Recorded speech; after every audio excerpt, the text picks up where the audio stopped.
Hey, Strategy Simplified, it's Japheth here, and I'm quickly popping in to tell you about Strategy Sprint. Strategy Sprint is a week-long virtual consulting project that allows you to add US-based work experience to your resume. So you work in a small team, you get mentored by a former McKinsey, Bain, or BCG consultant, and you solve a strategic growth issue for a real-world client. So that means you gain incredible skills and experience that looks amazing on your resume. We are running several sprint projects throughout this year.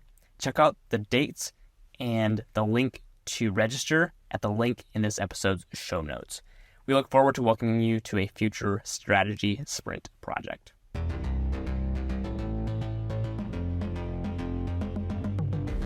A user submitted a question. How do you set up your personal finances when you're starting a new job? So I brought in Namaan today, and we had a pretty spicy conversation about ways that we thought about finances differently and ways that we agreed. It was really cool to talk about some of the differences, but also to think about the three major areas where we focus on our finances. We hope you enjoy the content. Today, I'm really excited to bring you this episode, which is based on a user request. How do you set up your finances when you're starting your first job in consulting? It's part of our greater 3-month mastery process, but this specific question, I brought in a local expert, Namaan, who's a member of our team, to talk about how he started his career, how I started mine, and then what we've evolved to think about today. At the end, we'll talk about how we think you should go through your finances to optimize for the goals that you'll set as well. Namaan, thanks so much for joining me. Look forward to the fight today. I'm always up for a good fight. Thanks, Jenny Rae. Amazing. Well, first, why don't you start? Just tell us a little bit about how you thought about finances when you got your first professional job. How'd you set them up? What did you optimize for? Did you use any rules? And then I'll share a little bit about mine. Yeah, absolutely. I think that money and finances are a tool that you use to build the life that you want. And so I thought about the goals that I had for me and for my family. And really, my goals were all about financial security, so I'd never have to worry about money again. And so I thought about money in terms of 3 buckets. The first bucket that I thought about was investing. The second bucket I thought about was saving. And the third bucket I thought about was spending. I found often as I've worked with people and talked with people about their own finances, they underestimate how difficult it is to determine how much they should spend. And so as we talk about finances, it's important to talk about saving and investing. Equally, it's important to talk about spending. And I find that guidelines work really well for me. I am somebody who wants to make a limited number of good decisions, but then have those decisions be automated moving forward. Let's talk about your outfit. Is that a go-to every day? Go-to. Black t-shirt, black jacket, black jeans. I'm a big believer in the fact that most of us have a limited number of good decisions we can make every day. I'm not going to waste one of mine on my wardrobe. So I feel the same way about money. I want to spend a handful of hours a year optimizing my money system and then live the rest of my life outside of my spreadsheets and actually go enjoy my life. Love it. Okay. So when you got your first job, what were those percentages? What rules did you put in place? And where did you actually put the money? How did it work? Great question. So I thought about my after-tax income in those 3 buckets. And the way that I thought about it was I wanted to spend 40% of my after-tax income on my needs. So rent or mortgage, car, gas, insurance, etc. I wanted to spend... Did you buy groceries or no groceries? Yeah, sometimes. Mostly takeout when I was single, I have to be honest. And then I wanted to spend 40% of my after-tax income on savings and investments. I wanted to give 10% away, and I wanted to use 10% on wants or luxuries. And so just to recap for everybody, that was 40, 40, 10, 10 is the way that I thought about splitting up my after-tax income. And did you divide it into different accounts? Did you just do that based on your discipline? Where did you actually put the money? When you got it, where did it go? Yeah, that's a great question. So my first job was away from home. And so the first thing that I did is I set up an account with a national bank where I could have access to my money anywhere. And I had all of my income coming to one account. I know some people believe in sinking funds and having sub-accounts. That's never really worked well for me. I am disciplined enough to follow the plan and the budget that I've laid out. So from the checking account, which is where all of my income came, I then distributed money to where it had to go. So money to investments, money to high yield savings accounts, money to giving. And so I used my checking account as my master account as the pass through. And then the money in the amounts that it needed to went to different places, whether it was a Roth IRA or a Roth 401k, whether it was high yield savings accounts, and we can get into recommendations if you want a little bit later, whether it was paying off the credit cards. We can talk about how I put almost all my spending on different credit cards, but that checking account became the hub for my personal finance. I feel like this is more of a project management question versus a financial question. And by the way, you're not a financial advisor, neither am I. So not making recommendations for what people should do or what accounts they should open, but in general, just talking a little bit about our experience. How did you know that you weren't going to miss something? Did you have a day every month that you went in to do your financial activities? Did you just, when you thought about it, do it, but have the discipline to know that you had done it enough? Was there a specific way that you just made sure nothing got missed? So I'm a big believer in automation. So again, I mentioned at the beginning of our conversation, I want to make good decisions once and then have those decisions carry on without me having to make the decision again and again. And automation is the way that you do it. So I automated my investing. I automated my giving. I automated my bill pay.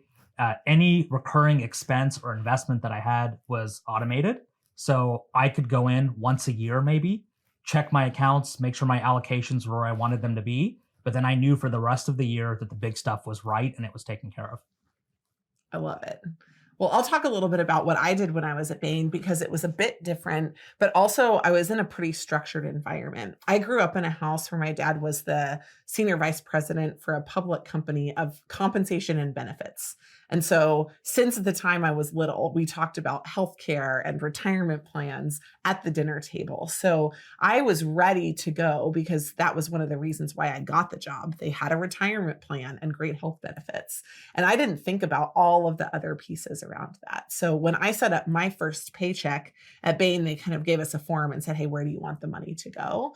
I made it pretty simple for myself. I actually did it almost in the reverse of what you did. So I took the retirement amount first, and I just said, I want to max out whatever retirement I could get. So I put whatever the maximum was that I could put in retirement. I knew that they were matching. I put in more than what they matched, and I just went for the maximum. And then I had the rest of it distributed out to a checking account. And from that checking account, I had one credit card. My family was super disciplined in the way they taught us about money. So I had no credit cards when I was little. I had a debit card when I was in college. And then this was the first time that I got a credit card, but I had treated it for a season like it was a debit card. And so for that, that was super helpful for me. And I was able to put everything into the one account. And then kind of like you, I automated a lot of the things that were coming out of it. I think what I missed is that I didn't think about some of the additional investing I might want to do. That's something I'll talk about in a minute. But I didn't think about putting money into another account and intentionally working on investing it outside of my retirement. I was pretty good about giving, but I didn't think about allocating an amount of my total salary. I just gave to one location. I gave it to my church. And so when I did that, it made it simple, but I actually have wanted to become more of a giver over my lifetime. So that was a different thing. And then the rest of it, I actually didn't know how to live comfortably inside that space. I knew how to live small. So I always had extra money, but I never knew what I should spend money on and what I shouldn't. And so I drove the worst car at Bain. I lived in the worst apartment. I lived in places and did things that were not as nice as other people because I never really felt comfortable with how much money I was making. So I think there were a lot of learnings from that process, but ultimately I did save a lot in my retirement account and I built some discipline, but I didn't necessarily think about the underlying lessons, and I would have liked to have done both. We'll be right back after this quick break. Have you ever heard a new digital trend and thought to yourself, okay, does this really matter? Asking the right questions helps you cut through the noise and get down to what matters most. I'm Jim Hertzfeld, host of the What If, So What podcast, where we discover what's possible with digital and figure out how to make it real by asking what if, so what, and most importantly, now what? Subscribe and listen, and together we can turn big ideas into tangible actions so you can get shit done. Do you regret the decisions that you made? Would you go back and actually invest a little bit less in retirement and get the nicer apartment or the nicer car? Or do you feel like it was worth the short-term pain for the long-term gain? So what I regret is that when I was setting up the systems, I didn't think about how they were great for my life. I thought about how they were great for that job. And so I think everything that I did when I was at Bain financially made a lot of sense. When I left, I had a savings runway because I just hadn't spent money, but not because I had intentionally saved. And I had a retirement runway that has actually been very helpful as a baseline for the rest of my career. What I regret is that I didn't keep up those habits in times of uncertainty because I went through a number of seasons of them. I worked for a startup that I helped to fund. I worked for a startup where we got funding, and then I bought a company and I bought real estate, and some of those things in each one of those seasons, I didn't think about the underlying principles. So that's what I regret, is that I didn't have as much of a why as I would have liked for that season. I think that's a great point. I think the why is what gives you the motivation to keep going in times of uncertainty or times when you're feeling a little bit more emotionally fraught. And I think that's what people miss about personal finance, is that it's at its essence, it's personal. And you can't remove emotion from the decisions that you're making. You can't become a robot. Otherwise, you won't have the motivation you need to carry those things through for the rest of your life. That's good. So let's talk about one thing we haven't so far, credit cards. You mentioned you had one and I had one. Let's talk about how we picked the ones that we first started with. Absolutely. So the way that I thought about everything is what are my goals? What are the outcomes that I want? And for me, I think about credit card rewards in two buckets. So the first is, do I want a card that gives me cash back? The second is, do I want a card that gives me travel rewards? And I know that there are more categories out there than that, but those were the two that were the most compelling to me. And so at that point in my career, I was single, I didn't have children, and travel was important to me. And so I picked a travel rewards card. And the one that I ended up starting out with was the Chase Sapphire Preferred, which is still one of my favorite cards today. I've upgraded from that to the Reserve now. But found that to be a really manageable annual fee. But I knew that I would take advantage of the rewards and the offers that it gave me, and I would get more money from that card than what the annual fee was costing me. So that's where I started. I love it. So I started out with just an American Express because I had my debit card, which was a Visa. And I knew you needed both if you were traveling internationally. I'd spent a lot of time internationally, but the American Express card was through Delta because I lived in Atlanta. And so there was only one airline that made sense to pick. I put a lot of my travel budget on Delta, and that made a lot of sense for me. I think I thought a lot more about the value of the bonus at the time when I signed up than I did about the ongoing earnings. And that's been a learning for me over time, is that there are a lot of credit cards that I've thought about at the beginning, but not about how I want to spend on them over time. But I still have an American Express with Delta today. It's been a long running card in my credit cards portfolio and something I've been really glad to have. Okay, so let's talk now about what we would do differently. So now, do you do something differently that you didn't do then? Absolutely. Let me just leave it there. Yeah, absolutely. So the first thing that I do is I bend the rules a lot more. So early in my career, 10 years ago, I stuck much closer to the guidelines that I laid out at the top of our conversation today.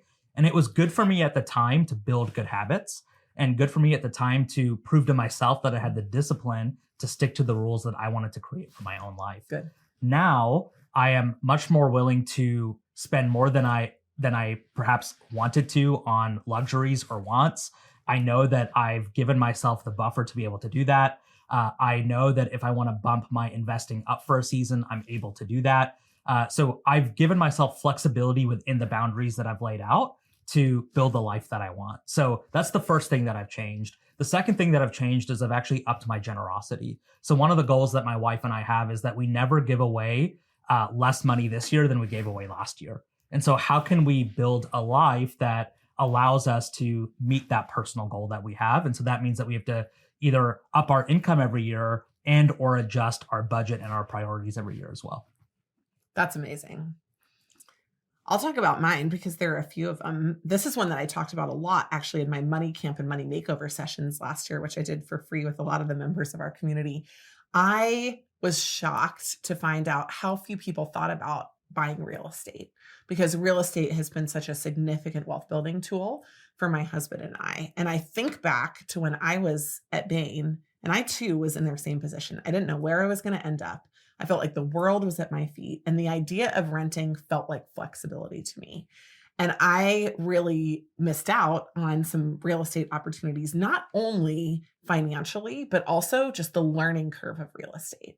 One of the things that I've seen now is that a lot of people who begin to invest early become good investors in their second season of life, not because they began to invest well, but because they learned and then they didn't, when they had to take bigger risks, worry as much about what the downside was going to be. And that's been true for us as well. So I didn't have any of that money allocated toward real estate. It was only allocated toward rent. And I didn't think of real estate as a savings class or an investment class. I just thought of it as a housing replacement. That was a mistake that I made pretty early on. I also didn't really invest as much outside of my retirement fund. I wish, and what this is something that I actually only have started doing in the last 2 years, but I said, my retirement is not going to be all that I want to live off of. And I have real estate investments and I have business investments, but I want to have outside investments in markets or stocks or index funds that are separate from my retirement. I think I should be putting more in, even though I'm pretty extravagantly funding my retirement accounts. Why not do more? And so I've developed the discipline now to pick a number every year, stick with it every month, and then keep that going, and then pick some kind of asset to purchase. So those have been a few things that I've changed on purpose. I'll mention the generosity one too. I was pretty good about mentally checking the box with my generosity when I was younger. I felt like I'd done it and that was enough. And the rest was for me. I think really differently now.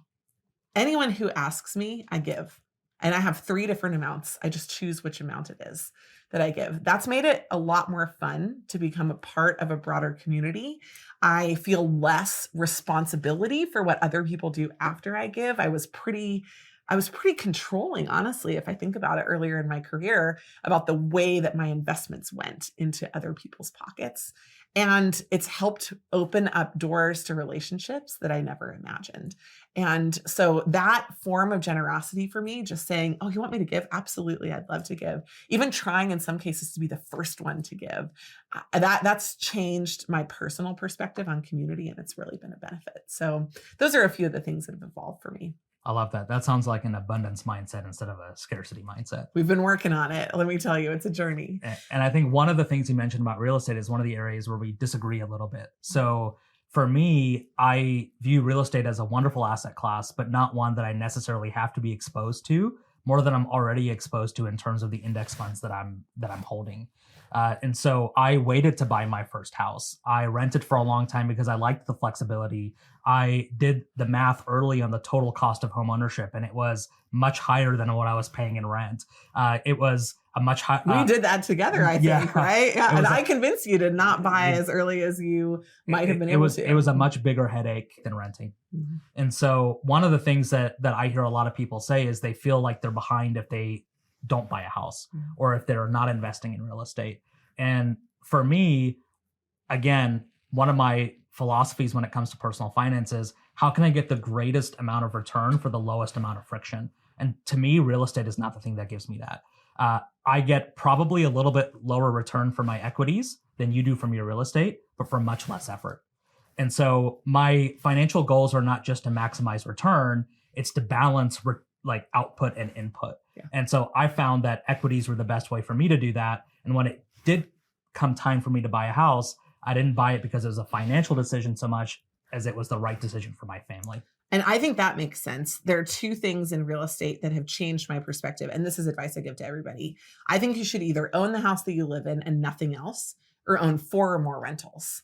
Because there is an economy of scale in rentals that does make the friction worth it. And 1 rental isn't it. 2 isn't it. Sometimes 4, honestly, isn't even it. The second thing is that what I didn't realize early on is that with real estate, you can use leverage. When you go and buy an equity, you can buy as much as your cash can afford for you. But for me, I can buy 8 times the house, or I can buy 100% of the house and get 100% of it back when I leverage it. I try not to over leverage, and I think I've been very conservative in my overall portfolio, but the ability to do that actually does change the return profile of real estate. And that I didn't realize, but I do think it's a choice. You either do it well and a lot, or you don't do it at all. Because either way, you're investing in the asset class and in the learnings and in the overall performance of it over 30 years, tax advantage, or you're just focusing on building the life that you want in another way. And either one, I agree, is good. But there is, I think, an advantage to doing that if you do it enough. So there's a lot more that we could talk and fight about, and we'll have to save that for another conversation. But let's wrap up today by just talking about the advice that we would give folks who are starting their careers today. And Jenny Rae, I'll let you go first. If there's because you want to see if you can disagree with me? 100%. I get this. Okay. Awesome. So if I were starting my career today, I would do a lot of the same things I did. I would look at the retirement plan offered to me by the employer. I would first make sure that they had a match in there. But as long as they did, I would set up a Roth IRA outside of my employer if I was in the US or something similar in whatever country I was in. And then I would maximize my retirement. And I wouldn't think twice about it. I would just work the rest of my budget after I had done that. I would put all of that money, by the way, into a super simple fund, like a target retirement fund, because one of the things I've realized over time is that I don't make as much in there as I do out here. And so if I can just minimize my effort there, that's good. Then the second thing that I would do is I would say, figure out 1 or 2 credit cards that you're planning to use, but set a limit and actually put it on the card. So set the spending limit that you're willing to spend. It's not the amount that the card will give you. That's a different number, but you can set the limit that you're willing to spend on the card. And I would actually do that as a discipline when someone's getting started, because I hate to see somebody erode their financial future based on decisions that they make that they didn't do intentionally. And I think credit card usage is one that I've seen with that. The third is that I would probably recommend buying a car if you are in a car located place that's not expensive and that you don't borrow on, especially in today's interest rate environment. So a simple car that gets you where you need to go, using a cash bonus for that and just paying it off takes it out of the equation, except for gas and maintenance, et cetera. And then the last thing I would do is I would decide how much you want to spend on different categories and automate as much as you can. That's how I would do it, but I would do it specifically in that order. I love that. I think that's great advice for people in their 20s who are just starting out with their first career.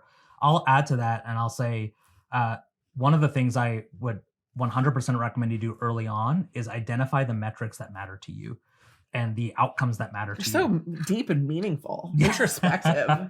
So I feel like we should be drinking tea while we're talking about this. We should be. I'm always down for a good cup of tea.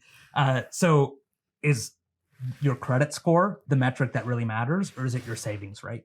And I have a perspective on that, and I could sit down and tell you, but you need to decide for yourself, what are the numbers that really matter to me? And then how do I reverse engineer from there, a process and a system that gets me to the outcome that I want? So the first thing we have to identify is what our goals are. Second, I would say focus on the big decisions. Those will drive 80 to 90% of your outcomes. So if you invest in retirement, and starting it and just investing in something is better than getting your asset mix and your asset allocation 100% right. Just do it. That's a big decision. That's a big driver and lever that you can pull for future success. Is going to be more important than getting all the little details right. Somebody once told me that time in the market is more valuable than the timing of the market. Super true, 100%. Right? Yeah. So start early, be consistent, you'll be okay. And that's a big decision that you can get right today. And if you get that right today, it's not going to matter as much how much you spend on a cappuccino every day on your way to work. So get the big decisions right. And then the third thing I would say is think about the future. So I didn't talk about that. So one of the reasons that I care so much about personal finance and about money is not because I want to be a billionaire, but it's because I want the flexibility. You don't? I'll take it, but it's not the goal. I want the flexibility to build the life that I want. I want to feel like that I can have kids when I want to have kids. I want to feel like that I can go and start a business when I want to start a business. I want to feel like I can move to wherever I want to move when I want to move.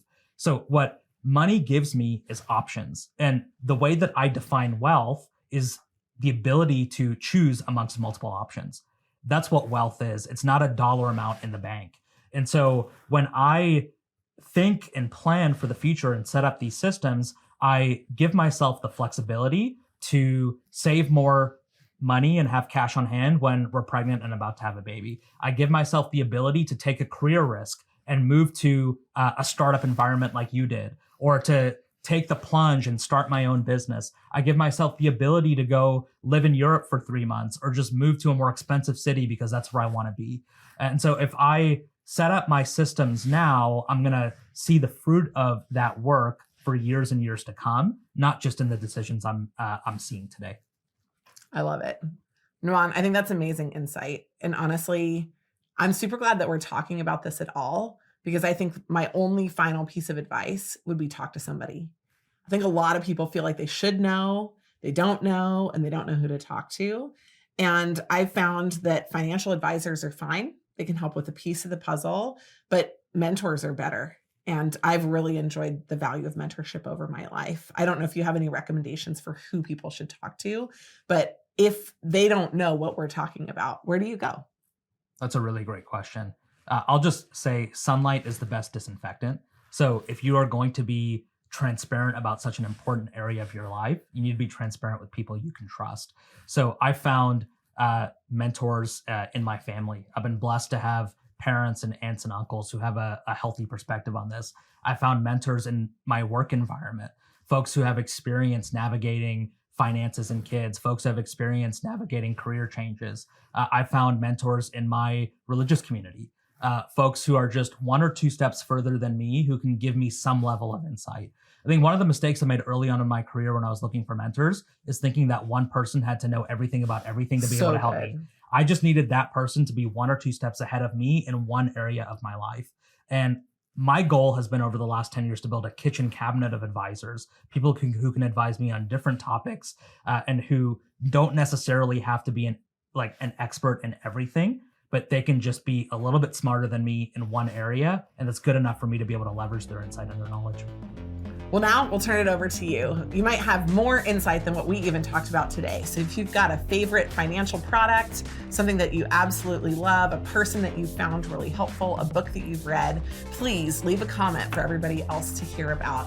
We'd love to get the community's perspective on this. But thanks for asking the questions. We're super happy to have this conversation.